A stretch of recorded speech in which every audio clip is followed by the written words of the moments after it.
Hey guys, so just wanted to come back to a certain topic that I discussed a little bit in the past, but I want to add more on top of it. So if you guys remember, I talked about how I spent too much at one point when I first started. And what I mean by spend too much is spending over a budget, which I didn't have when I first started, of course. In the beginning when I started, I told myself, okay, I want this much and this much amount of silver and this much amount of gold. And I was just so fixed with the number of ounces of gold and silver that I wanted. And I didn't know that this was supposed to be an accumulation. And I didn't know it was going to be like a process. I thought it was just kind of okay, buy a big purchase and, oh, don't buy until like the next year or so like that and just keep it on the side. But so eventually I had to make a budget for myself. I was forced to sell a little bit of my silver when I first started and that I bought. I was forced to sell it within a week or so because I spent too much. Now, how did I know? Well, obviously, as a college student, I was forced to make myself a budget. Okay, I think this would be also good for the younger stackers out there too. So be aware of a monthly budget, guys. Know what it really means to afford something. Say I have $100 right now. Okay, of course I can afford myself 4 ounces of silver, right? But will I definitely be able to afford to eat? Will I be able to pay the cell phone bill? Will I be able to afford paying insurance of all kinds? Probably not. So you gotta ask yourself these kind of questions, guys. So I like to say in these words, if I wanted to buy this month, okay, to really afford a purchase of silver or gold for the month, means that however much you spend will not affect your financial stability for the month. Okay, this means that it won't affect your essentials, guys. So, oh yeah, and by the way, guys, I'm in love with my Kilo Rabbit. But at first, when I first got it in, I felt a little bit of guilt. So I'll tell you how I handled the guilt later on, but pretty much the guilt came from, spending a little bit over my budget, because I did spend a little bit over my budget, but I wasn't forced to sell. I actually did have some thoughts of selling my other silver. So we gotta be smart, guys. We can't be like children with new toys. You know what? Let's think about this. If you give a child $500 and tell them, okay, buy whatever you want for the next 4 weeks, and know that I'm not giving you or buying anything for you. The only thing I'm giving you is the toilet to go number 1 and number 2 in, and the shower, and water. Okay, I can almost predict that each child that goes through this test will starve a bit and buy new toys and new games. And what percentage of the $500 would they use to actually buy those new things? Most likely, say $350 or so. And they're gonna live off $150 for food for 4 weeks. I don't think so. So we gotta think before each purchase, guys, and make sure that it doesn't put us in a tough spot. Because if it does put us in a tough spot, guys, then you may be tempted to sell them back. And we all know that if you sell them back, you will then really lose money then. Okay, people say, oh, you're losing money, silver is down, and laugh at you, but you're really not losing money because you're holding something that is very volatile. You don't know and you can't predict what's going to happen. Okay, it's down now, but what's going to happen 10 years later? I think of it this way. If you're losing real money when you sell it back for less than what you bought it for. That's really losing money. Okay, I bought this for, I actually forgot how much I got this for. Shoot. See, that's terrible, honestly.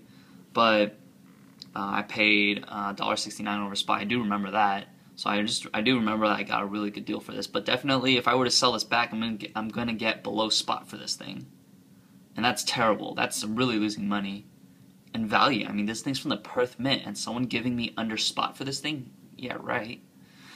So I actually had to sell. Oh yeah, and I actually had to think about selling back a bit of my silver too for certain reasons. But really think about it. If I sell 5 ounces of silver back to the market, back to my local coin shop or something like that, think about how easily you can spend that money. Most likely really fast, and in the end it's really not worth it. let's bring up another topic. Silverfish VT, you mentioned this before. Selling things you don't need. My kilo coin that I bought turned out to be a little bit more than what I could afford, but I ended up not selling any of my smaller denominations to make up for it, because I found things that I was actually able to sell. I sold some of my knives. I sold a Broas Silent Soldier made from D2 steel. For those knife lovers out there, I'm sure you guys would love that knife. I actually had a really good time with it. I really loved it. But I grew out of it, and I thought that I could sell it. And I remember getting it for like $99 or something like that, but I sold it for $68. And I sold my bike back home, and a airsoft revolver made by Tanaka. And it was a collector's, and it was just sitting in my drawer back home. So I told a close friend of mine to stop by my house and tell my mother, hey, to pick it up for me and sell them for me back home in California. And they also get to keep a percentage of the money for doing it for me. So, and now that I have a bit of money recovered, I was able to fully afford this huge thing right here and not have to worry about it at all. So guys, main point of this video, I guess, is to really budget yourself with your purchases. You don't want to spend too much more than what you can afford if it's really going to dig into your monthly bill and daily lives. I really don't go cheap with my food too, guys. I mean, I cook my food now, and I cook good food, and it isn't cheap. It isn't cheap canned food and TV dinners that I can just put in a pot, but I need to look out for my overall health as well, guys. I'm not making any health-related sacrifices. The sacrifices you guys should be making should be like, okay, I can live without this limited edition Xbox controller, right? Can I live without this Gucci purse? Can I live without getting this bag of Hot Cheetos? Can I live without this pair of $200 jeans? I mean, it's little and big things, guys. It's both little and big sacrifices all together, but it all adds up. So note that none of these are, okay, like, I don't want, it's not, none of it's like, oh, okay, I don't want a well-balanced diet. I'm just going to live off canned beans and cheese. Oh, I mean, good Lord, before I end this video, this was terrible, but it was delicious at the same time, and I felt really guilty in the end. Some guy came into the community kitchen the other day in my dormitory building when I was cooking my chicken and cutting my vegetables, and he brought in Velveeta cheese, which really isn't real cheese, a can of beans that took the shape of the can when he was pouring it out, and chunky salsa. And he mixed it. He mixed it in a little pot, and I swear to God, that thing was 400 calories. I mean, 4,000 calories. 4,000 calories, guys. Not 400. 400's whatevers. But 4,000 calories. And he ate it all in one sitting, used it as chip dip. And I dipped some of my chicken in it, and it tasted amazing. But later on, I felt so guilty. That thing was just terrible. I thought, God, that thing he was making had coronary heart disease written all over it, guys. And everyone, honestly, I'm not like some kind of health freak, but honestly, guys, it is the leading cause of death in the United States for men and women. Again, I'm not a health freak and whatever, guys, but honestly, I'm not. I mean, I actually eat a lot, guys, but I eat good food. But anyway, sorry I got off in a little tangent, but yeah, just wanted to give a couple of thoughts for this video that I wanted to share with you guys. And you know what? Yeah, hope you guys enjoyed looking at this. I really enjoyed.